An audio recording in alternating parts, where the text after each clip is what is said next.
And it goes bam, bam, bam, bam.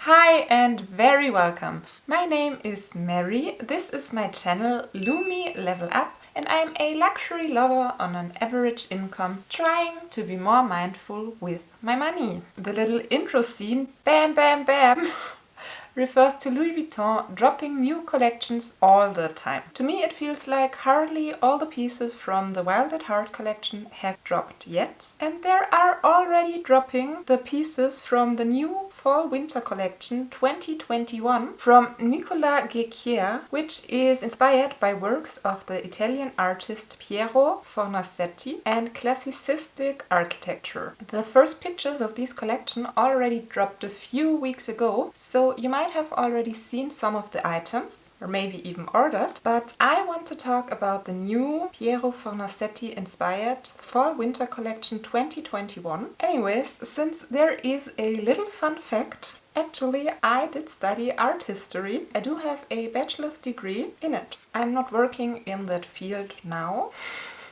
since it is really hard making a living as an art historian. But officially I am an art historian with a degree. And you might be surprised about my thoughts on the collection. There are two main themes of the collection, starting with classic brown monogram canvas with black leather trims, which is very convenient and carefree, but there are colorful prints with drawings that are inspired from antique coins on it. And what can I say?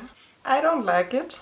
Too many colors that do not work very well together, in my eyes, and too much pattern with the monogram and the coin heads. The collection offers mostly the iconic bag shapes and recent favorites of the brand, like the key ball, the Alma, the Neverfull, a Neo Noe, the huge on-the-go shopper, and my beloved pochette métisse. For the Speedy there are two versions. One is the pattern we just discussed with the monogram and the colorful prints. And the other Speedy B is kind of a crossover between the coin theme and the architectural one, at which we will take a look in a few moments. It's golden with monogram handles and a shoulder strap. And it has drawings of antique statue heads, again from Piero Fornasetti, printed on it. I'm really sorry to say so, and I don't want to offend anyone, but I hate it. I think it's really ugly and kitschy and too much in every way. The same idea, only slightly less terrible, the Twist MM. At least there is a little bit less of the monogram clashing the pattern mix. And an option I could live with is the Capucines MM. Gold black with the drawings. It's not as much and as bad as the previous ones, but yet still, that's not a bag I would pay $5,500 for. Never ever. I think the highlight of the collection are the pochette tété.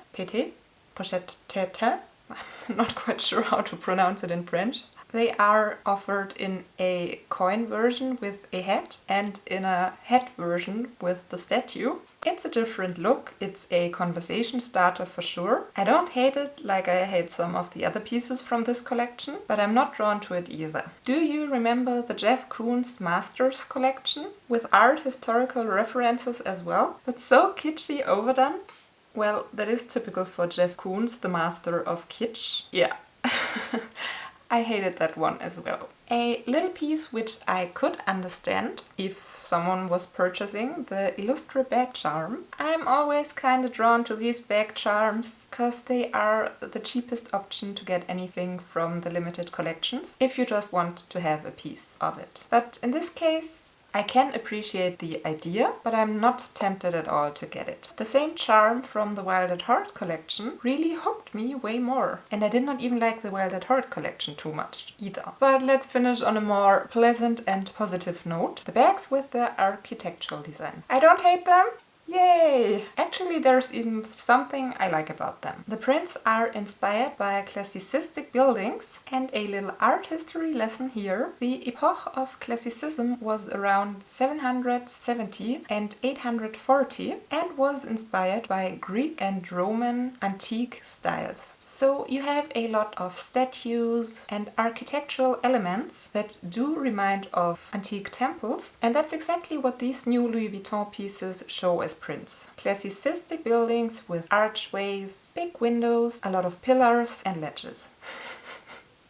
In my university studies, I had to learn the name of each of these little teeny tiny architectural elements, down to each little window ledge and pillar, and the parts of the pillars, because everything has its own special term.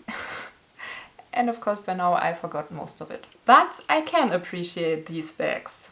Yet still, there is going a lot on with the prints, but since these bags are held in black and white mainly, it seems more coherent and not as tasteless loud as the Monogram attempts. And to me it feels like most of the architectural pieces are already sold out, and many of the colorful coin head pieces are not, which does not come as a surprise to me. Sometimes I wonder what's going on in the designers' heads, if they might just want to gather as much attention as possible, no matter how, and that's why it's as loud and kitschy as possible, which in my personal opinion doesn't suit the classic aesthetic of Louis Vuitton very well, but maybe that's just my take. And maybe you love the whole collection, and of course that's fine, to each their own. So I would love to hear your opinion on the new Fornasetti inspired LV Fall Winter collection 2021.